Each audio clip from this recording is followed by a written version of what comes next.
છત્તીસગઢના સુકમા અને દાંતેવાડા સરહદી વિસ્તારોમાં નક્સલવાદીઓ અને સુરક્ષા દળો વચ્ચે સતત ગોળીબાર થઈ રહ્યો છે। નક્સલીઓ સાથેની અથડામણમાં સુરક્ષા દળોને સફળતા મળી છે।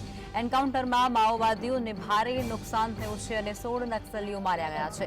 સુરક્ષા દળો દ્વારા વિસ્તારમાં એન્કાઉન્ટર અને સર્ચ ઓપરેશન હાથ ધરવામાં આવ્યું છે। સુરક્ષા દળોએ એન્કાઉન્ટરમાં 16 નક્સલીઓને ઠાર માર્યા છે અને 2 સૈનિકોને સામાન્ય ઈજાઓ પહોંચી છે।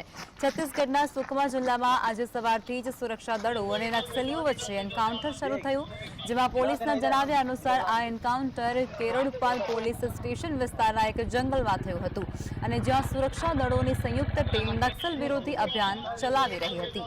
એન્કાઉન્ટર વિશે માહિતી આપતા અધિકારીએ જણાવ્યું કે સર્ચ ઓપરેશનમાં ડિસ્ટ્રિક્ટ રિઝર્વ ગાર્ડ અને સેન્ટ્રલ રિઝર્વ પોલીસ ફોર્સના જવાનો સામેલ છે। શુક્રવારે રાત્રે આ વિસ્તારમાં માઓવાદીઓની હાજરી અંગે ગુપ્ત માહિતી મળ્યા બાદ આ ઓપરેશન શરૂ કરાયું હતું।